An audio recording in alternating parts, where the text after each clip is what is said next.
দেখছেন স্বপ্নধরা নিউজ আর এক্সট্রা সহযোগিতায় আলোক health care and হাসপাতাল। এই জুলাই গণ অভ্যুত্থানে সফল হবার 5 মাস পূর্ণ হলো আজ, অর্থাৎ 2024 সালের 5ই আগস্ট গণ অভ্যুত্থানে আওয়ামী লীগ সরকারের পতন হয়েছিল। আজকে 2025 সালের 5 জানুয়ারি 5 মাস পূর্ণ হয়েছে। তার 3 দিন পরেই অর্থাৎ 8ই আগস্ট নতুন সরকার, অন্তর্বর্তীকালীন সরকার দায়িত্ব গ্রহণ করেছিল। সব কিছু মিলে অন্তর্বর্তী সরকারের প্রায় 5 মাস পূর্ণ হয়ে গেল। এই 5 মাসে অন্তর্বর্তী সরকারের চ্যালেঞ্জ, বাংলাদেশের বর্তমান অবস্থা, সব কিছু মিলিয়ে আজকে আমরা আলোচনা করব। আমরা বিষয়টি দিয়েছি অন্তর্বর্তী সরকারের চ্যালেঞ্জ। দুজন অতিথি আছেন আমাদের সঙ্গে, আমি একটু পরিচিত হইনি। আমার সঙ্গে আছেন আজাদ মজুমদার, তিনি প্রধান উপদেষ্টার উপপ্রেস সচিব, এবং আমাদের সঙ্গে আছেন ডক্টর সাইফুল আলম চৌধুরী, তিনি সহযোগী অধ্যাপক, গণযোগাযোগ ও সাংবাদিকতা বিভাগ, ঢাকা বিশ্ববিদ্যালয়। দুজনকে স্বাগত আমাদের অনুষ্ঠানে। আমি একটু আজাদ মজুমদার আপনাকেই জিজ্ঞেস করি, আমি যেটা বলছিলাম যে গণ অভ্যুত্থান সফল হবার 5 মাস পূর্ণ হলো, সরকারের প্রায় 5 মাস পূর্ণ হয়ে গেছে অন্তর্বর্তীকালীন সরকারে। এই 5 মাসে যদি আপনাকে জিজ্ঞেস করি যে আপনি এই সরকার কতটা সফল মনে করেন? কিংবা আমি তো মনে করি শতভাগ সফল এই অর্থে যে আপনার যেই পরিস্থিতিতে বাংলাদেশের বর্তমান অন্তর্বর্তীকালীন সরকার দায়িত্ব নিয়েছে, সেই পরিস্থিতির কথা আপনারা সবাই জানেন। আপনি একটু আগে বলেছেন যে গণ অভ্যুত্থানের 5 মাস হয়েছে, কিন্তু সরকারের হয়েছে প্রায় 5 মাস। এই প্রায় শব্দটা আপনাকে উল্লেখ করতে হয়েছে এই কারণেই যে মাঝখানে 3টা দিন গ্যাপ ছিল, যে 3টা দিন বাংলাদেশে কোনো সরকার ছিল না। তো একটা সভ্য দেশ সরকার ছাড়া 3 দিন চলতে পারে, এটাই তো ভাবা যায় না এক সময়, বা এখনও ভাবতে গেলে অনেক সময় আপনি অবাক হবেন যে 3 দিন একটা সভ্য দেশ কীভাবে সরকার ছাড়া চলে, কিন্তু বাংলাদেশ চলেছে। এ থেকে বোঝা যায় যে আমরা কীরকম একটা বিধ্বস্ত অবস্থা থেকে এই অন্তর্বর্তীকালীন সরকার আপনার দায়িত্ব নিয়েছে। তো একটা দেশ যখন এরকম বিধ্বস্ত অবস্থায় থাকে, আর এই বিধ্বস্ত অবস্থার আগে যদি 15 বছর দেশে ক্রমাগত দুঃশাসন, লুটপাট, দুর্নীতি এবং হত্যা, নির্যাতন, গুম ইত্যাদি চলতে থাকে, তখন আপনার তার পরবর্তী যে সরকার আসে তার জন্য কাজটা কতটা কঠিন হয় আপনারা সেটা সহজেই অনুমান করতে পারেন। তো এরকম একটা কঠিন পরিস্থিতিতে একটা সরকার দায়িত্ব নিয়েছেন, যে সরকারটা আপনার প্রথমত দেশে স্থিতিশীলতা আনার জন্য কাজ করতে হয়েছে তাকে। পাশাপাশি শুধু স্থিতিশীলতা আনলেই হবে না, দেশের আইন শৃঙ্খলা পরিস্থিতিকে আস্তে আস্তে উন্নতি করার জন্য তাকে কাজ করতে হয়েছে। সরকার ছিল না 3 দিন, কিন্তু আসলে যদি আপনি পুলিশ প্রশাসন বলেন তাহলে পুলিশ প্রশাসন ছিল না 7 দিন। এর বাইরে আপনার অনেক আমলা আছে যারা বিভিন্ন কারণে তারা কেউ পালিয়ে গেছে, কেউ কর্মস্থলে রিপোর্ট করেনি। আরও অনেকে আছে যারা বিভিন্ন সময় গত সরকারকে নানাভাবে সহযোগিতা করার কারণে জনরোষের মুখে পড়েছে। তো এরকম একটা সিচুয়েশান থেকে দেশটাকে যখন ঘুরে দাঁড়ানোর জন্য সরকারকে কাজ করতে হয়, তখন সেই কাজটা থাকে অনেক কঠিন। তো এরকম এই সিচুয়েশান থেকে আমি মনে করি আস্তে আস্তে দেশের পরিস্থিতি স্বাভাবিক হচ্ছে। পাশাপাশি যে রাজনৈতিক যে আকাঙ্ক্ষাটা ছিল, এই জুলাই গণ অভ্যুত্থানের একটা বড় কারণ হচ্ছে মানুষের অধিকার ছিল না, মানুষ কথা বলতে পারতো না। তাছাড়া দুর্নীতি, লুটপাট ইত্যাদি নানা কারণে মানুষ বীতশ্রদ্ধ ছিল। তো যার ফলে জনবিস্ফোরণ ঘটেছে। এই জনবিস্ফোরণের পর মানুষের একটা রাজনৈতিক আকাঙ্ক্ষা ছিল, সেই আকাঙ্ক্ষাটা বাস্তবায়নের জন্য রাজনৈতিক আকাঙ্ক্ষা পাশাপাশি কিছু সংস্কারেরও দাবি সবসময় ছিল মানুষের কাছে এই অভ্যুত্থান পরবর্তী সময়ে। তো এই যে অভ্যুত্থান পরবর্তী সময়ে সংস্কারের যে জনদাবি, পাশাপাশি যে রাজনৈতিক আকাঙ্ক্ষা, এগুলো বাস্তবায়নের জন্য সরকারকে কাজ করতে হয়েছে। এর আরেকটা বড় সমস্যা যেটা ছিল যে সরকার একটা বিধ্বস্ত অর্থনীতি পেয়েছে। যে অর্থনীতি আপনিও জানেন, আমরা সবাই জানি, রিজার্ভ ছিল তলানিতে।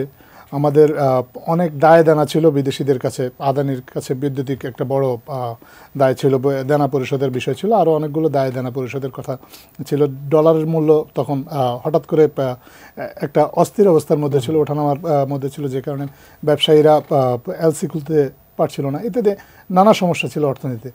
এখন আস্তে আস্তে অর্থনীতিটাও ঘুরে দাঁড়াতে শুরু করেছে, পাশাপাশি দেশে একটা স্থিতিশীলতা আসতে শুরু করেছে, এবং রাজনৈতিক যে পরিবর্তনের যে প্রক্রিয়া, সেই প্রক্রিয়াগুলো শুরু হয়েছে। তো আমি ইত্যাদি নানা বিবেচনায় আমি বলবো যে সরকার শতভাগ সফল।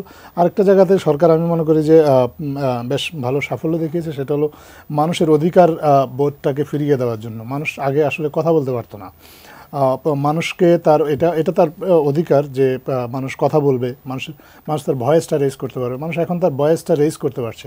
সংবাদ মাধ্যমে সরকারের অবাধ সমালোচনা অ্যালাউ করা হচ্ছে, সরকারকে সমালোচনা করতে পারছে মানুষ। তো ইত্যাদি এইসব প্রেক্ষাপট যদি আপনি বিবেচনা করেন, আমি মনে করি যে সরকার যথেষ্ট সফল হয়েছে। সাইফুল আলম চৌধুরী, আজাদ মজুমদার সরকারের লোক, তিনি তো বলবেনই, তিনি দাবি করলেন যে সরকার 100% সফল হয়েছে, যে আকাঙ্ক্ষাগুলো ছিল এই সরকারের কাছে। আপনার কাছে কি তাই মনে হয়? 100% না কতভাগ সফল এটা যদি আমি বলি, বলবো যে ফেরত যেতে চাই যে চিফ অ্যাডভাইজারের লাস্ট ইন্টারভিউটা যেটা নিউজ পত্রিকায় নিয়েছে, সেখানে কিন্তু মানে হেড অফ দ্য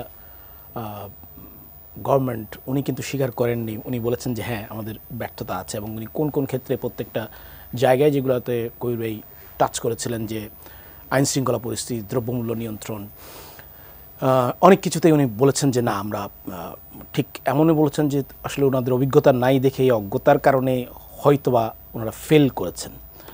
সো ফলে আমার আর আপনার বলার আর প্রশ্ন রাখে না যে আসলে সরকার কতভাগ সফল। সো সেই ক্ষেত্রে এখন সফলতার তো কিছু ক্রাইটেরিয়া থাকবে বা চলক থাকবে, সেই চলকগুলোর ভিত্তিতে যদি আমরা দেখি, যেমন আজাদ ভাই বলছিলেন যে অর্থনীতিতে করছে, আসলে কি করছে? আজকেও কিন্তু গার্মেন্টস বন্ধ হয়েছে। তারপরে হ্যাঁ ডেফিনেটলি এই বিষয়ে কোনো সন্দেহ নেই যে মানুষের কথা বলার ফ্রিডম অফ এক্সপ্রেশন বেড়েছে, বাট আদার্স ফ্রিডম বেড়েছে কিন্তু তাও প্রশ্ন হবে। যেমন গতকাল একটা শহীদ মিনারে একজন উনি বৈষম্য বিরোধী আন্দোলনের সাথে ছিলেন, তিনি বক্তব্য দিতে গিয়ে সেখানে তাকে গণ অধিকার পরিষদে তাকে মারধর করা হয়েছে।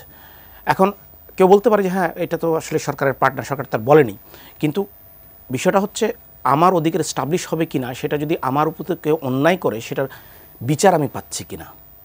আমরা অনেকগুলো ঘটনা দেখেছি যে আসলে প্রথম দিক থেকে আমরা এটাকে বলার চেষ্টা করেছি এটা মবক্রেসি। সো এটা এক ধরনের প্রেসিডেন্স হয়ে যাচ্ছে আমাদের জন্য। কেউ আমাকে মারবে, আমি দুই একদিন হাউকাউ করব, কেউ পত্রিকায় বিবৃতি দেবে, গণমাধ্যমে বিবৃতি দেবে, তারপরে এই বিষয়টা মানে অত আইনের শাসন প্রতিষ্ঠা যেটা সেটা আর হচ্ছে না। এদিকে একটা বড় আমার মনে হয় দুর্বলতা রয়ে গেছে সরকারের। সো 5 মাস খুব কম সময় না, 150 দিন, অ্যাটলিস্ট প্রতি 5 দিনে যদি একটা করে সিদ্ধান্ত এই ধরনের মানে স্টাবলিশ করা যেত, তাহলে এখনও পর্যন্ত 15টা সিদ্ধান্ত আমরা দেখতে পেতাম। সো সেটাও আমরা দেখিনি, প্রতি 10 দিনে যদি বা 15 দিনে দিল 10টা। সো এরকম ফলে আচ্ছা, এই সরকার যে গঠন হয়েছে, অন্তর্বর্তীকালীন সরকারের বেশিরভাগ সদস্যরই যারা উপদেষ্টা হয়েছেন রাজনীতির খুব একটা ব্যাকগ্রাউন্ড ছিল না, দেশ চালানোর ব্যাকগ্রাউন্ডও বেশিরভাগই নেই। এটা কি এক ধরনের তাদের জন্য নেতিবাচক একটা প্রভাব পড়েছে কিনা? দেখেন, একটা কথা হচ্ছে কেউ তো মায়ের পেট থেকে রাজনীতি শিখে আসে না, তাই না? করে হ্যাঁ, এখন রাজনীতি ঠিক আছে, একজন রাজনীতিবিদ একটা এলাকায় গেলে মানুষ তার কথা যেভাবে শোনে, সেটা হয়তো যারা রাজনীতি করেন না তাদের কথা নাও শুনতে পারে, কারণ তাদের পাবলিক স্পিকিংয়ের দুর্বলতা থাকতেই পারে। বা কিন্তু আমি মনে করি যে এই সরকারে যারা আছেন এখনও পর্যন্ত, তারা কিন্তু নিজ নিজ সেক্টরে দেশ সেরা এক একজন লোক। সো ইভেন তার বাইরেও, সরকারের বাইরেও যদি আমরা ধরেন অর্থনীতি শ্বেতপত্র কমিটিটা দেখি, তাহলে এটা বাংলাদেশে আর কোনো, আমি মনে করেছিলাম যে বাংলাদেশে তাহলে এরপরে টেলিভিশন বা পত্রিকায় ইন্টারভিউ নেবে কার, সব অর্থনীতিবিদ তো ওখানে গিয়েছে, তাই না? সো এত বাঘা বাঘা অর্থনীতি সরকারকে নিরলসভাবে মানে সমর্থন এবং প্রচেষ্টা তাদের থাকা পরেও কেন জিনিসপত্রের দাম কমছে না? সে অর্থে কেন এখনও গার্মেন্টসগুলো বন্ধ হয়ে যাচ্ছে? এই প্রশ্ন তো সাধারণ মানুষ হিসেবে আমি করতেই পারি, তাই না? সো এখন তাহলে সেক্ষেত্রে যদি রাজনীতিবিদরা সেক্ষেত্রে উইন করে, তাহলে এক্সপার্টদের রোলটা কী? আচ্ছা, সেটা একটা বড় প্রশ্ন এসে যায়। আজাদ মজুমদার, আপনার কাছে যাব। আপনি বলছিলেন যে সংস্কার প্রক্রিয়া এগিয়ে নেওয়া যায়, এটা সরকারের একটা অগ্রাধিকার এবং সেই লক্ষ্যে কাজ হচ্ছে, কিন্তু সংস্কার কমিশনের রিপোর্ট পেছানো হচ্ছে 15 দিনের, আবার টাইম দিয়েছে অনেকগুলো সংস্কার কমিশনের, 15 জানুয়ারি তারা দেবে। অনেকে এটা নিয়ে একটা সমালোচনা হচ্ছে যে কি সময়, সরকার কি সময় ক্ষেপণের একটা কৌশল হিসেবে এই টাইম দিচ্ছে কিনা? ধন্যবাদ আপনাকে। আমি প্রথমে একটু সাইফুলের কথার সাথে একটু জিনিস যোগ করতে চাই। 100% সাফল্যের কথা আমি বলেছি, উনি বলেছেন যে প্রধান উপদেষ্টা আসলে কিছু কিছু ক্ষেত্রে উনি নিজেই ব্যর্থতা স্বীকার করেছেন, অতএব এখানে আর বলার অপেক্ষা রাখে না যে বিষয়টা 100% নয়, ব্যর্থতা আছে। অবশ্যই ব্যর্থতা আছে। আমি 100% সাফল্যের কথা বলতে গিয়ে আমি আসলে যে কথাটা আমরা বলেছি যে এক্সপেকটেশন ম্যানেজমেন্ট, আমাদের সরকারের কাছে কিন্তু আসলে এক্সপেকটেশনটা আকাশচুম্বী। কারণ দীর্ঘদিনের দুঃশাসনের পর মানুষের মধ্যে কিন্তু একটা বিরাট আকাঙ্ক্ষা তৈরি হয়েছে যে এই সরকার এসে রাতারাতি সব কিছু পরিবর্তন করে দেবে, সব কিছু এমন একটা পরিস্থিতি দেশে তৈরি হবে, সব কিছু আসলে একেবারে সুন্দর হয়ে যাবে। তো সেটা খুবই কঠিন কাজ। এই এক্সপেকটেশন ম্যানেজমেন্টের ক্ষেত্রে আমি মনে করি যে কিছু কিছু জায়গায় সরকার হয়তো মানুষের এক্সপেকটেশন অনুযায়ী সাফল্য পায়নি, সেটা অবশ্যই সত্য, কিন্তু সরকার যে কাজগুলো করার জন্য তার লক্ষ্যমাত্রা ঠিক করেছে সেই কাজগুলো আমি মনে করি যে সরকার শতভাগ আন্তরিকতা দিয়ে এবং শতভাগ সাফল্যের সাথেই করেছে। এটা একটা পয়েন্ট। আরেকটা পয়েন্ট আপনি এসেছেন যে সংস্কার কমিশনের কথা। আপনি 15 বছরের একটা শাসন বারবার এই প্রসঙ্গে যেতে হচ্ছে, কারণ হচ্ছে যে আমরা আসলে ওইখান থেকেই কিন্তু আমাদের এই বিপ্লব বা গণ অভ্যুত্থান আমরা যেভাবেই বলি সেটা এসেছে। তো 15 বছরের এরকম একটা অপশাসনের পরে সংস্কারের জন্য আপনি যদি বাড়তি 15 দিন চেয়ে নেন, বাড়তি 3 মাসে সব প্রস্তাব তৈরি করে ফেলা যাবে এমনটা নাও হতে পারে। 15 দিন বাড়তি সময় নিলে সেটা কি খুব বেশি সময় ক্ষেপণ বলে আপনার মনে হয়? আমার কাছে কিন্তু তা মনে হয় না। কিছু কিছু ক্ষেত্রে কিছু অসুবিধা তৈরি হয়েছিল। আপনি যখন দেখেছেন যে সংস্কার কমিশনগুলো যখন গঠন করা হয়, পূর্ণাঙ্গ কমিটি বা কমিটির সদস্যগুলো কোপ করতে গিয়ে 2-1 দিন দেরি হয়েছে, যে কারণে তাদের কাজটা শুরু করতেও কিন্তু সামান্য দেরি হয়েছিল। যে এই সময়টাতে তারা কাজটা শুরু করবে বলে আমরা আশা করেছিলাম অক্টোবরের 1 তারিখে, সেরকম ক্ষেত্রে সেটা হয়তো সব ক্ষেত্রে সম্ভব হয়নি। সেই জন্য 15 দিন সময় সংস্কার কমিশনগুলো চেয়ে নিয়েছে। আমি মনে করি না যে এটা খুব বেশি লম্বা সময়। আর একটা জিনিস হচ্ছে যে আপনার সংস্কার কিন্তু এইটা একটা চলমান প্রক্রিয়া। আমরা যে সরকারের পক্ষ থেকে নির্বাচনের যে সম্ভাব্য তারিখ বা সময়সীমার কথা বলা হয়েছে সেটা কিন্তু পরিবর্তন হয়নি। সময় ক্ষেপণের কথা আসতো তখন যখন আপনি সেই সময়টাকেও এইটার সাথে মিলিয়ে একটা চেইন ইফেক্ট হিসেবে পিছিয়ে দিতেন, কিন্তু সেইটা কিন্তু পরিবর্তন হয়নি। আপনার এই চলমান প্রক্রিয়াটারই একটা ধারাবাহিকতার অংশ হিসাবে সংস্কারের যে প্রস্তাবগুলো আছে সেগুলো মানুষের সামনে, রাজনৈতিক দলগুলোর সামনে উপস্থাপন করা হবে। এগুলো জানুয়ারির 1 তারিখের মধ্যে উপস্থাপন করার একটা চেষ্টা ছিল। সেখান থেকে 15 দিন দেরি হয়েছে বা দেরি হচ্ছে বলে এখন কমিশনগুলো তারা সরকারকে জানিয়েছে, সরকার সেই মোতাবেক জনগণকে জানিয়েছে। আমি মনে করি না যে এটা খুব বড় কোনো ডিসরাপশন বা এটাকে খুব বড় কোনো সময় ক্ষেপণ বলে। হ্যাঁ, এটাও একটা ব্যর্থতা আপনি যদি বলতে চান তাহলে অবশ্যই, কিন্তু আমি মনে করি না যে এটা বড় কোনো ডিসরাপশন তৈরি করবে। আচ্ছা, ডক্টর সাহেব আলম চৌধুরী, এই যে সংস্কার প্রস্তাবগুলো আসার পর রাজনৈতিক দলগুলোর সঙ্গে সরকার বসবে এবং তারপর একটা সবার মতামতের ভিত্তিতে একটা সংস্কারের একটা প্রক্রিয়া শুরু হবে। বাংলাদেশের যে রাজনৈতিক কালচারে এতদিনের যে আমরা দেখে এসেছি, আপনার কাছে মনে হয় যে সংস্কার কমিশনের যে রিপোর্টগুলো সেগুলো নিয়ে রাজনৈতিক দলগুলো আসলে একমত বা ঐক্যমতে আসতে পারবে? যেখানে এই কিছু কিছু সংস্কারের কথা কিন্তু আমরা 2007 সালে শুনেছি, কিছু কিছু সংস্কার আমরা 1990 সনের পরেও দেখেছি। তার মধ্যে কিছু হয়েছিল, গণমাধ্যম রিলেটেড আইনগুলো বাদ দেওয়া, হয়তো সেটাতে এইরকম লার্জলি বা এরকম মানে এত ব্যাপকভাবে সংস্কার শব্দটা উচ্চারিত হয়নি বা মানুষের মধ্যে। কিন্তু এই সংস্কার অতিমাত্রায় কারণ এখন দুটো জিনিস আসে যাচ্ছে, একটা হচ্ছে সংস্কার, একটা হচ্ছে নির্বাচন, মানে ভার্সেস। তো এই ভার্সেস দ্বারা কোনো না কোনোভাবে দাঁড়িয়ে যাচ্ছে। হয়তো এটা পলিটিক্যাল পার্টির কারণে অথবা সরকারের কারণে, দুপক্ষের কারণে হতে পারে। তো কিন্তু আলটিমেটলি মানুষের মনে সন্দেহ কিছুটা জাগছে। কারণ আপনি যেটা বললেন যে প্রথম দিকে কিন্তু চিফ অ্যাডভাইজারের বক্তব্যগুলো আপনি ওনার প্রথম যেটি জাতির উদ্দেশ্যে ভাষণ, সেখানে বলেছিলেন যে ছাত্রদেররা আমাকে এসছে, তারা যখন বলবে তখন নির্বাচন। তারপরে কিন্তু আসছেন জনগণ যখন বলবে তখন দ্বিতীয় জাতির উদ্দেশ্যে ভাষণে, তৃতীয় জাতির উদ্দেশ্যে ভাষণে বলছেন রাজনৈতিক দলগুলোর মধ্যে ঐক্যমত্যের ভিত্তিতে নির্বাচন হবে। অর্থাৎ এই যে আপনার সরে আসা এক ধরনের, তো এইটাতেই এটা মিন করে যে আসলে আমার কাছে মনে হয় শুধু এটা না, অনেক কিছু কারণ আছে এই সরকারের সিদ্ধান্তে স্টিক থাকার বিষয়ে। যেমন আজকেও দেখবেন একটা সিদ্ধান্ত আসছে যে 50 জন বিচার বিভাগ কর্মকর্তা যারা ইন্ডিয়াতে ট্রেনিং নেওয়ার কথা ছিল, শুধুমাত্র সোশ্যাল মিডিয়াতে সমালোচনা হওয়ার কারণে একটা, আমি বলছি কারণটা হচ্ছে এটা 2017 সালে সিনহা, বিচারপতি এসকে সিনহা কিন্তু উনি বেশ কষ্ট করে এটা করেছেন। কারণ ভোপালের এই ট্রেনিংটা যারা বিচার বিভাগের সাথে রিলেটেড তারা জানে এটা খুবই নামকরা একটা ট্রেনিং সেন্টার। এবং সাকসেসফুলি ওই সময় কিন্তু বেশ কয়েকজন ট্রেনিং নিয়েছিলেন। সেইটা শুধুমাত্র আমরা বাতিল করলাম কেন? শুধুমাত্র বাতিল করলাম সোশ্যাল মিডিয়া কি আলোচনা হচ্ছে এটার জন্য। একটা সোশ্যাল মিডিয়া অনেক কিছু আলোচনা হতে পারে, কিন্তু সরকার যেটা সোশ্যাল মিডিয়ার মাধ্যমে একটা সরকারের গুরুত্বপূর্ণ সিদ্ধান্ত, এরকম আমি আপনাকে অ্যাটলিস্ট 20-30 ডিসিশন দেখতে পারবো পাঠ্যপুস্তকে, সেই কমিটি থেকে শুরু করে। আপনি দেখবেন সোশ্যাল মিডিয়া আলোচনা হচ্ছে, সরকার সরে যাচ্ছে। পাঠ্যপুস্তকের সেই সমস্যাটা এখন পাঠ্যপুস্তক এখন স্কুলগুলো খুলতে পারছে না বইয়ের জন্য, বইগুলো পাচ্ছে না, কারণটা ওই যে লিগেজ একটা তৈরি হলো। ফলে সরকারের এই যে সরে আসা বারবার সোশ্যাল মিডিয়ায়, তো পলিটিক্যাল পার্টিগুলো যেখানে তাদের মেইন স্টেক হচ্ছে আসলে নির্বাচন এবং জনগণও চায়, কারণ আমি এভাবে 15 বছর ভোট দিতে পারি না, আর কত বছর ভোট দিতে পারবো না, আপনার কত বছর, এটা তো খুবই ভালো কথা। তাহলে এখন এই যে সরকারের বারবার করে সরে আসা সোশ্যাল মিডিয়ার আলোচনার মাধ্যমে সেখানে রাজনৈতিক দলগুলো কীভাবে আস্থায় রাখবে? আর এই সংস্কার প্রথম দিকে আমরা বলেছিলাম যে এই সরকারের বক্তব্য ছিল এক ধরনের যে আমরাই এইবার না করলে আর হবে না, কিন্তু পরবর্তীতে আসলো কি আসলে ফাইনালি পলিটিক্যাল পার্টিগুলো যেটা বললো যে এই আমরা বিএনপিকে বলতে শুনেছি বেশ কয়েকবার যে আপনি আসলে এরকম বলেছে আপনারা কারা এই সংস্কার করার বা এই সংবিধান সংস্কার করার, এগুলো সব পার্লামেন্টে হবে। সো আলটিমেটলি মানে আমরা মেসেজ পেয়ে গেছি পলিটিক্যাল, বিএনপি নিঃসন্দেহে এখন সবচেয়ে বড় দল যেহেতু আওয়ামী লীগ মাঠে নাই, ফলে তারা যদি এটা মেনে না নেয় তাহলে আসলে এই 3-4 মাস বা 5 মাসের এটা তো পণ্ডশ্রম হয়ে যাবে, যেটা অতীতেও অনেকবার হয়েছিল। সো ফলে আরেকটা জিনিস হচ্ছে নির্বাচনের সরকার বলছে যে আমরা দুটো টাইম দিয়েছে, কিন্তু আপনি দেখেন 2007 সালের সবচেয়ে এখনও পর্যন্ত এটিএম শামসুল হুদার নির্বাচন কমিশনটাকে সবচেয়ে আমরা মানে বলে থাকি যে ওটা একটা সাকসেসফুল নির্বাচন কমিশন। ওনারা কিন্তু সব ক্রুকচুক করতে কিন্তু 1.5 বছরের একটা 10টা কাজের 1.5 বছরের একটা রোডম্যাপ দিয়েছিলেন, প্রতিটা কাজ সিমুলটেনিয়াসলি চলছিল, তাও 1.5 বছরে শেষ করতে পারবে কিনা।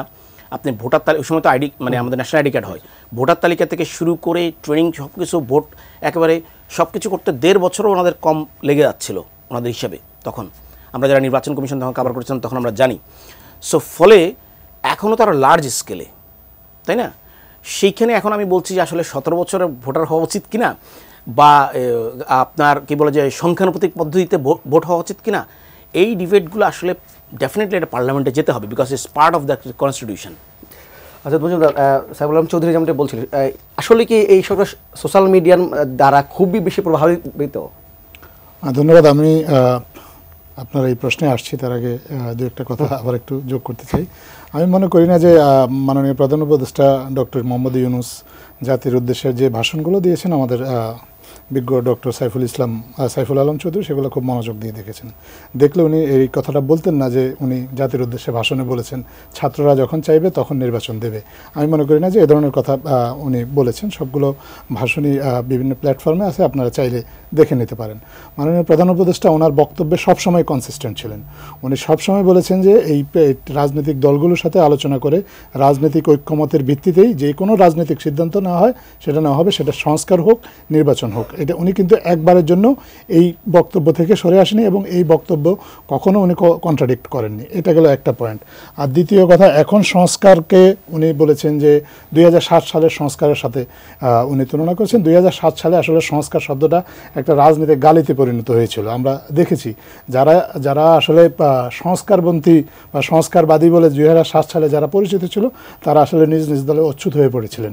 পরবর্তীতে তার মাসুল তারা দীর্ঘদিন ধরে দিয়েছেন। বিএনপি এবং আওয়ামী লীগ দুই দলেই যারা সংস্কারের জন্য কথা বলেছেন তারা প্রত্যেকেই তার নিজ দল দ্বারা বিতাড়িত হয়েছে, নিজ দল থেকে, এবং ক্ষেত্র বিশেষে অনেকে আর কখনো সেই দলে ফিরতে পারেননি।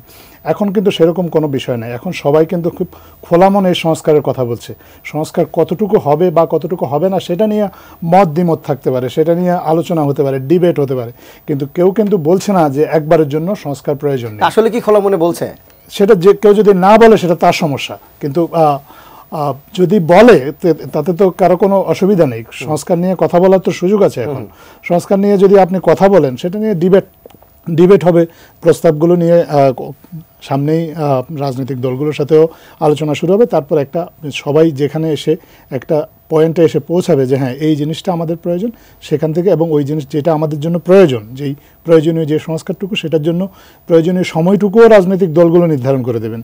তারপরে গিয়ে একটা সিদ্ধান্ত হবে যে এই সময়টুকু কতদিন এবং সেটা আসলে কতদিন পরে নির্বাচন হবে। মাননীয় প্রধান উপদেষ্টার একটা সাক্ষাৎকারের রেফারেন্স সাইফুল আলম তার বক্তব্য শুরুতে দিয়েছেন।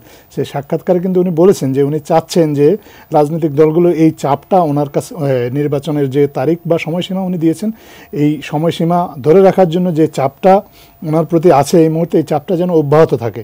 এই চাপটা যদি অব্যাহত থাকে তাহলে সরকারের মধ্যেও যদি কারো কোনো আশা বা এমন কোনো আকাঙ্ক্ষা তৈরি হয় যে এই সময়সীমার বাইরে গিয়ে সরকার দেশে তার ক্ষমতা ধরে রাখবে, সেটা যেন না হয়। যেন মানুষের আকাঙ্ক্ষা অনুযায়ী, মানুষের ইচ্ছা অনুযায়ী যেন এই নির্ধারিত যে সময়টার কথা উনি বলেছেন যে বা প্রয়োজনীয়, এই ধরনের আশঙ্কা কি আছে? আশঙ্কা তো এটা ব্যক্তিগত বিষয়। আপনি যদি এখন বলেন যে আমার আশঙ্কা আছে, আমি তো কিছু করতে পারি না। আমি শুধু আমার কথাটা বলতে পারি আমার পরিকল্পনাটা বলতে পারি যে আমি এই কাজটা করতে চাই। কিন্তু আপনি যদি শঙ্কিত হয়ে পড়েন, সেটা আমি মনে করি যে একান্তই আপনার সমস্যা। আর এরপরে আসি সোশ্যাল মিডিয়ার প্রসঙ্গে। সোশ্যাল মিডিয়া ইটসেলফ একটা তো মিডিয়া অবশ্যই। এখন সোশ্যাল মিডিয়াকে কেন গুরুত্ব দিলাম এটা নিয়ে আপনি যদি বলেন, সোশ্যাল মিডিয়া কিন্তু আমাদের জনমত আসলে জানার প্ল্যাটফর্মটা কি। আমাদের মেইন স্ট্রিম মিডিয়ার কিন্তু অনেক বিশ্বাসযোগ্যতার ঘাটতি আছে, এবং সেটা আপনি দেখেছেন। টিভি চ্যানেল বলেন, পত্রপত্রিকা বলেন, সবারই বিশ্বাসযোগ্যতার কিছু সমস্যা আছে। টিভি চ্যানেলে একটা খবর দিলেই সবাই এটা এখন আর বিশ্বাস করে ঝাঁপিয়ে পড়ে না।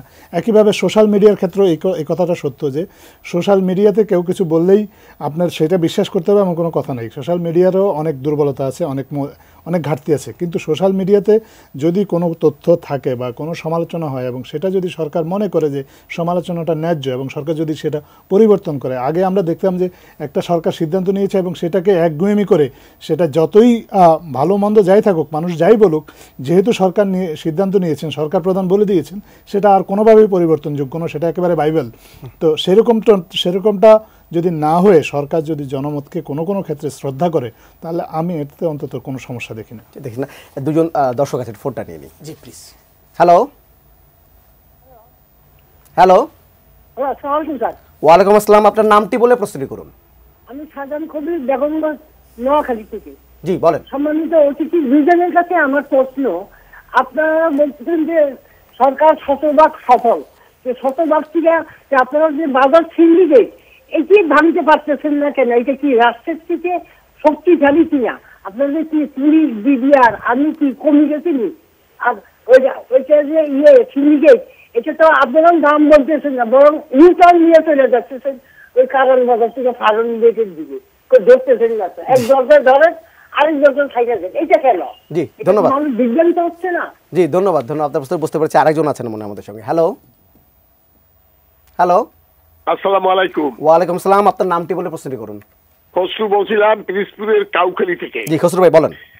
অনেক রক্ত ঝরার পর, অনেক মানুষের ত্যাগ তিতিক্ষের পর, একটি আওয়ামী লীগ সরকার এদেশ থেকে পালিয়ে যাওয়ার পর, অন্তর্বর্তীকালীন সরকার ক্ষমতা গ্রহণ করার পর কিছুদিন আমরা ভালোই ছিলাম।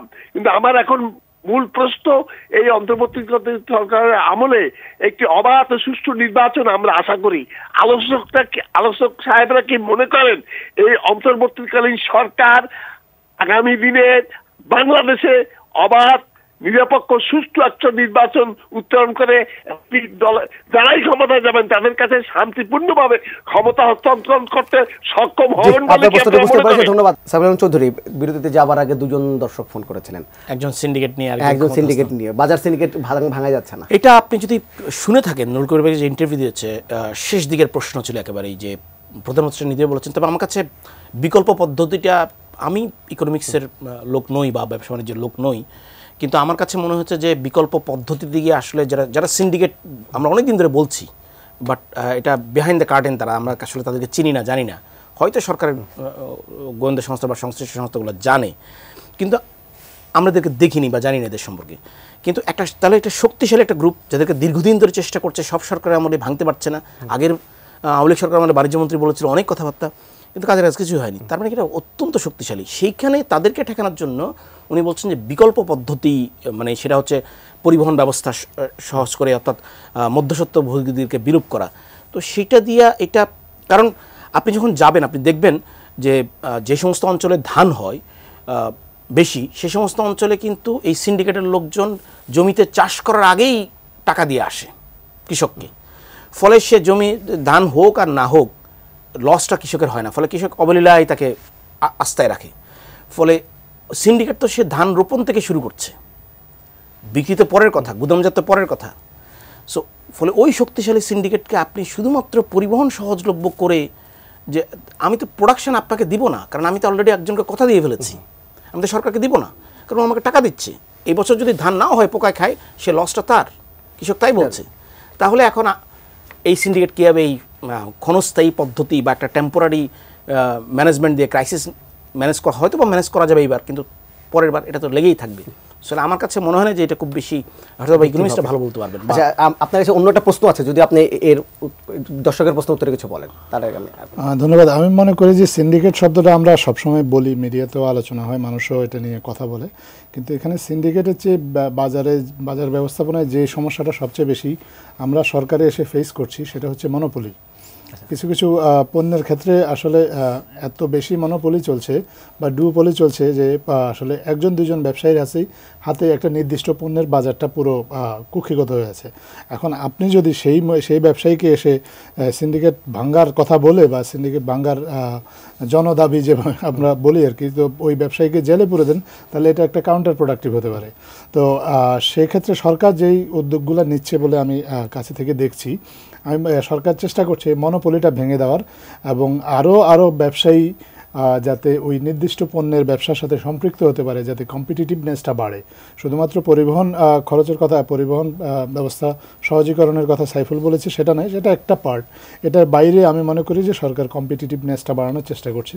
আমি একটা পণ্যের উদাহরণ দিই। আপনি যদি সয়াবিন তেলের কথা বলেন, ভোজ্য তেলের কথা বলেন, বাংলাদেশ থেকে ভোজ্য তেল বাংলাদেশের ভোক্তাদের জন্য ভোজ্য তেল আমদানি করে মাত্র 4টা কোম্পানি আমদানি করতে, এর মধ্যে একটা কোম্পানি এখন আসলে আর ব্যবসায় নাই, সালম গ্রুপ। আর যে 3টা কোম্পানি আমদানি করে তাদের 70% যে রিফাইন্ড নন রিফাইন্ড যে তেলটা, এই 70% বাজারই আসলে তাদের কাছে। অন্য কেউ যদি অর্থও থাকে, ইভেন সরকারও যদি সেখানে অর্থ দিয়ে আমদানি করতে চায়, সরকারের পক্ষে সেটা সম্ভব না। এই কারণে যে এই তেলটাকে রিফাইন করার যে সক্ষমতা, এই সক্ষমতা শুধুমাত্র এই 3টা কোম্পানিরই আছে। এখন আপনি যদি মনে করেন যে ভোজ্য তেলের দাম কেন বেড়ে যাচ্ছে, এই 3টা কোম্পানি সিন্ডিকেট করে ভোজ্য তেলের দাম বাড়িয়ে দিচ্ছে এবং আপনি এই 3টা কোম্পানির মালিককে জেলে ঢুকিয়ে দিলেন, তাহলে তো এই তেলটা রিফাইন্ডই হবে না। তারা যদি বলে যে না আমি পারছি না, আমি আর আমদানি করব না, তো সেখানে সাপ্লাই চেনে একটা ডিসরাপশন হবে। তো এই জন্য এই বিষয়টা সাইফুল যথার্থই বলেছেন যে এটা খুব সহজ বা সরলীকরণ করার কোনো সুযোগ নেই। এখানে বাজার ব্যবস্থাপনা একটা জটিল বিষয়। সরকার আন্তরিকভাবে কাজ করছে, আমি শুধু এটুকুই বলতে পারি। এই আন্তরিকতার কিছু কিছু ক্ষেত্রে সুফল দেখা গেছে, কিছু কিছু ক্ষেত্রে পুরোপুরি সুফল হয়তো আসেনি। তবে আমার বিশ্বাস যদি সরকার বা আন্তরিকভাবে যেভাবে কাজ করছে এটা কাজটা করে যেতে পারে এবং পরবর্তীতে যে নির্বাচিত সরকার আসবে তারা যদি এইটার ধারাবাহিকতাটা ধরে রাখে, তাহলে একটা সময় না একটা সময় এই মনোপলিগুলো ভেঙে যাবে, এটা যেতে বাধ্য। আচ্ছা, আরেকটা প্রশ্ন করেছি, যেটা আছে অনেকেই প্রশ্ন করছেন যে জুলাই অভ্যুত্থানের যে ঘোষণা নিয়ে আলোচনা হচ্ছে এবং যারা জাতীয় নাগরিক কমিটি এবং বৈষম্য ছাত্র আন্দোলন তারা বলছে 15ই জানুয়ারির মধ্যে ঘোষণাপত্র সরকারকে দিতে হবে, যেহেতু সরকার দায়িত্ব নিয়েছে যে বিভিন্ন রাজনৈতিক দলের সাথে আলোচনা করে একটি ঘোষণাপত্র দেবে। আজকে জাতীয় নাগরিক কমিটি থেকে একটি বিবৃতি দেওয়া হয়েছে, তারা বলছে তারা খুবই হতাশ যে তারা যে ঘোষণা দিয়েছে সেই ঘোষণা সরকার যে তাদের আশ্বাস দিয়েছে সেই আশ্বাসে কাজ কোনো কিছু তারা অগ্রগতি কিছুই দেখতে পাচ্ছে না, এটা নিয়ে তারা হতাশ। ধন্যবাদ আপনার। নাগরিক হিসেবে তাদের দাবি জানানোর তো অবশ্যই সুযোগ আছে এবং সেই দাবির অগ্রগতি কদ্দূর সেটাও তারা জানতে চাইতেই পারেন সরকারের কাছে এবং তারা মনে করতে পারেন যে তারা হতাশ। কিন্তু আমি একটা জিনিস মনে করি, সরকার যেহেতু একটা ঘোষণা দিয়েছে এবং এটা সরকার দায়িত্ব নিয়ে কিন্তু প্রকাশ্য সংবাদ সম্মেলন ডেকে বলেছে, সরকারের দিক থেকে এটাকে বাস্তবায়নের কিছুটা দায় আছে এবং সেই দায় থেকে সরকার কিন্তু কাজও করছে। সব কাজ যে আপনার একেবারে সবাইকে লোক দেখিয়ে করতে হবে এমন কোনো বিষয় নাই। রাজনৈতিক দলগুলোর সাথে যে আলোচনা, এটা একটা চলমান প্রক্রিয়া। এই আলোচনা নানা প্ল্যাটফর্মে নানা ফোরামে হতে পারে এবং নানাভাবে হতে পারে। আমি মনে করি যে সেই আলোচনা চলমান আছে। নিশ্চয়ই একটা নির্দিষ্ট সময়ের পরে বা একটা কাজের যদি একটা যথার্থ অগ্রগতি হয় বা সিগনিফিক্যান্ট একটা যদি ডেভেলপমেন্ট যদি হয়, তাহলে সেটা আমরা আনুষ্ঠানিকভাবে সবাইকে জানিয়ে দেব। এটা নিয়ে কারো সংশয় বা দ্বিধা থাকার কোনো কারণ নেই। 15 জানুয়ারি যে সময় বেঁধে দিয়েছে এটা সম্ভব, সেটা তাদের দাবি এবং তারা তাদের দিক থেকে সঠিক। তারা নাগরিক হিসেবে তারা তাদের দাবি তো অবশ্যই জানাতে পারেন। কিন্তু আমাদের যেহেতু এটা আমাদের দেশে অনেকগুলো রাজনৈতিক দল আছে, সবার সাথে আলোচনা করতে হবে, কিছুটা সময় তো লাগতেও পারে। তো যেহেতু এটা ঐক্যমতের একটা বিষয় আছে, তো আমি মনে করি না যে এই ক্ষেত্রে যদি 2-1 দিন এদিক ওদিকও হয় তাতে খুব বড় সমস্যা হবে। সাইফুল আলম চৌধুরী, বৈষম্য বিরোধী ছাত্র আন্দোলনের যে দাবিগুলো ছিল, তারা যখন 31 তারিখে জুলাই গণ অভ্যুত্থানের ঘোষণা দেওয়ার প্রস্তুতি তারা নিয়েছিল, তাদের অনেকগুলো দাবির সঙ্গে কিন্তু রাজনৈতিক দলগুলো, বিশেষ করে বিএনপির আমরা দেখেছি অনেকগুলো মিল পাওয়া যায়নি, মতে অমিল হয়েছিল। তো এখানে যে সরকার সবগুলো রাজনৈতিক দলের সাথে আলোচনা করে এবং বৈষম্য বিরোধী তাদের সাথে আলোচনা করে একটা ঘোষণাপত্র চূড়ান্ত করার সিদ্ধান্ত নিয়েছে। কিন্তু এই ব্যাপারে যেহেতু আগেই এত অমিল ছিল মতের, আপনার কি মনে হয় যে আসলে সবাই এই দাবিগুলো নতুন কিছু না। 22 অক্টোবর যখন রাষ্ট্রপতির পদত্যাগের দাবিতে হয়েছিল তখন তারা বৈষম্য বিরোধী শহীদ মিনার থেকে 5টা দাবি তুলেছিল। সেই প্রোক্লেমেশন ঘোষণা, ছাত্রলীগের নিষিদ্ধ, তারপরে সংবিধান বাতিল, আরও দুটো। ফলে দাবিগুলো নতুন না, তখন একটা সরকার মেনে নিয়েছিল এবং সেটা ছাত্রলীগ নিষিদ্ধ করেছিল সরকারের নির্বাহী আদেশে। সো তখনও কিন্তু বিএনপি বলেছিল যে, আপনার মনে আছে কিনা, যে সাংবিধানিক সংকট সৃষ্টি হয় এমন কোনো কিছুতে বিএনপি যাবে না। সেটা সংবিধান বাতিল, প্রোক্লেমেশন ঘোষণা, রাষ্ট্রপতির পদত্যাগ, সবগুলো ইস্যুতেই বিএনপির 4 জন নেতা প্রধান উপদেষ্টার সাথে দেখা করে তখন বলেছিলেন। তারপর মির্জা ফখরুল সেম কথা বলেছিলেন। সো এবং তারা বারবার করে বলে আসছেন। তো আমার মনে হয় যে এটা রাজনৈতিক দিক থেকে, যেহেতু আমরা বিশ্বাস করি যে বিএনপি সবচেয়ে এখন বড় পার্টি হিসেবে মাঠে আছে, ফলে তাদের সিদ্ধান্ত যদি এটা হয়ে থাকে তার মোটামুটি ধরে নেওয়া যায় যে একটা রাজনৈতিকভাবে মীমাংসিত বিষয়, এবং অন্য দলগুলো কিন্তু ওই দাবিটা তুলছে না সে অর্থে। কিন্তু আমার কাছে মনে হচ্ছে যে বৈষম্য বিরোধী ছাত্র আন্দোলনের সবচেয়ে 1 নম্বর দাবি হওয়া ছিল যে নিহতদের যারা যে হত্যাকাণ্ডগুলো হয়েছে সেগুলোর বিচারের সরকারের জন্য প্রেশার দেওয়া। কারণ 5 মাসে আপনি একটাও কেউ, যে এতগুলো হত্যাকাণ্ড হয়েছে তার মধ্যে একটা কেউ ওপেন শার্ট কেস নেই যে আমি 5 মাসে এটা তদন্ত শেষ করতে পারতাম। অথচ দেখেন প্রত্যেকটা মামলায় 1000, 10,000, 20,000 মামলার আসামি। এগুলো বড় বড় লয়াররাই বলছেন, আমরা তো আর আইনজীবী না, বড় বড় লয়াররা বলছেন এগুলো আসলে কোর্টে প্রমাণ করাটাই ডিফিকাল্ট হয়ে যাবে। তারপরে দেখেন আপনি আহতরা এখনও পর্যন্ত সে পর্যাপ্ত পরিমাণ সুচিকিৎসা পায়নি বা তারা ক্ষতিপূরণ পায়নি, পুনর্বাসন হয়নি। এই দুটো দাবি হওয়া ছিল সবচেয়ে বড়। সেখানে এখনও পর্যন্ত নিহতের 5 মাসের নিহতের ফুল ফিগারটা কত, সেইটা তো ডেট টোলটাই আমরা এখনও সরকার পুরোপুরি করতে পারেনি। তাহলে বৈষম্য বিরোধী আসলে তারা কি মনে করে না যে যে বাচ্চাগুলো ছাদের উপরে মারা গেছে সে বাচ্চাগুলোর বাবা মার একটা দুঃখ আছে? এই দাবিটা সেখান থেকে একটা আমার মনে হয়। কারণ আপনি দেখেন নূর হোসেন আন্দোলনের দাবি কিন্তু তারা করছে, কিন্তু সে অর্থে এইগুলোর জন্য যতটা প্রেশার দিচ্ছে ওটার জন্য কি প্রেশার দিচ্ছে, আমার প্রশ্ন সেখানেই। আপনি দেখেন নূর হোসেন বা আমাদের ডক্টর মিলন, ওনারা কিন্তু কোনো সার্টিফিকেটের জন্য আন্দোলন করেননি 90-ও। সেই জন্য এই সময় বৈষম্য বিরোধী আন্দোলন যেটা হয়েছে সেটা 9 দফা থেকে, কোটা সংস্কার থেকে 9 দফা, 9 দফা থেকে 1 দফা, এখানে কেউ বলতে পারবে না কোনো সার্টিফিকেটের জন্য কেউ আন্দোলন করেছে, তাই না? এটা এক্সপেক্টই করেনি। সো তাহলে এখন আসলে মূল জায়গাতে, মূল দাবি থেকে যেখানে সরে যে এই ধরনের, আসলে আমি জানি না এটা হয়তো সরকারের সাথে তার আলোচনা হয়, কারণ প্রধান উপদেষ্টা নিজেই বলেছেন ছাত্ররা ওনাকে নিয়োগ দিয়েছেন। সো হোপসো যে ওনারা ভালো বলতে পারবেন। কিন্তু আমার কাছে মনে হয় এটা এক ধরনের অ্যাম্বিগুইটি পরিস্থিতি তৈরি হচ্ছে। আচ্ছা, আপনার যে উনি যেমন বলছিলেন যে বিশেষ করে আহতদের সুচিকিৎসা, যারা দায়ী এতগুলো মৃত্যুর জন্য যারা দায়ী তাদের বিচার করা, অন্তত একটা টোকেন হলেও কারো বিচার করা, এই 5 মাসে করা গেল না, এটা কি এক ধরনের ব্যর্থতা সরকারের? জাস্টিস হারিড জাস্টিস বারিড, এটা তো একটা ইংরেজিতে কথাই আছে। আপনার সরকার কোনো কিছুতেই তাড়াহুড়া করতে চায় না। এটা বিচারের যেমন দাবি আছে, তেমনি আহত নিহতদের সুচিকিৎসার আহতদের সুচিকিৎসার একটা দাবি আছে। এই দাবিগুলো কিন্তু চলমান আছে এবং এই দাবিতে সরকারের উপর ছাত্ররা, শুধু ছাত্ররা না, রাজনৈতিক দলগুলো বলেন, সিভিল সোসাইটি বলেন, সবার পক্ষ থেকেই কিন্তু সরকারের উপর যথেষ্ট চাপ সৃষ্টি করাও হচ্ছে এবং সরকার সেই অনুযায়ী কিন্তু কাজও করছে আন্তরিকভাবে। কিছু কিছু ক্ষেত্রে হয়তো কিছু বিলম্ব হচ্ছে, কিন্তু আমি মনে করি না যে এই বিলম্ব সরকারের অবহেলাজনিত কোনো বিলম্ব। এটা আমি মনে করি যে এটা সরকারের কিছু সীমাবদ্ধতাজনিত কিছু বিলম্ব। কিন্তু এটার ফলে এই দাবির যদি ছাত্ররা তোলে এবং এই দাবি তুললে বা এই দাবি তাদের পাশাপাশি তারা অন্য কোনো দাবি করতে পারবে না, এরকমও বিষয়টা নয়। দেশে আসলে একটা রাজনৈতিক পরিবর্তন প্রয়োজন, এটা সবাই উপলব্ধি করেছে এবং এই পরিবর্তনটা রাজনৈতিক প্রক্রিয়াতেই হতে হবে। এবং রাজনৈতিক প্রক্রিয়াটা কী হবে সেটা নিয়ে রাজনৈতিক দলগুলো, ইভেন ছাত্ররাও কিন্তু এখানে এই আন্দোলনে যেহেতু একটা বড় স্টেক হোল্ডার, তাদেরও কিন্তু একটা মতামত থাকতে পারে, সেটা পুরোপুরি রাজনৈতিক মতামত। তো তারা রাজনৈতিক মতামত এবং তারা তাদের দাবি দাওয়া উপস্থাপন করে, আমি মনে করি না যে এটাতে খুব একটা দোষের কিছু আছে। আমি একটু আজাদ মজুমদার আপনার কাছে জানতে চাইব, যদি গণ অভ্যুত্থানের আজকে যে প্রেস কনফারেন্সটা হলো সেখানে আপনারা বলেছেন যে শেখ হাসিনাকে ফিরিয়ে আনা এই সরকারের একটা অন্যতম লক্ষ্য। অনেকেই কিন্তু সন্দেহ প্রকাশ করছে, বিশেষ করে ভারতের যে রেসপন্স সরকারের যে চিঠিটি নিয়ে, সত্যি কি শেখ হাসিনাকে ফেরত আনা সম্ভব? আমরা তো বিশ্বাস করি সম্ভব, এবং আমরা যদি বিশ্বাসই না করি তাহলে তো আর আমাদের প্রচেষ্টাটা কোনো গতি পাবে না।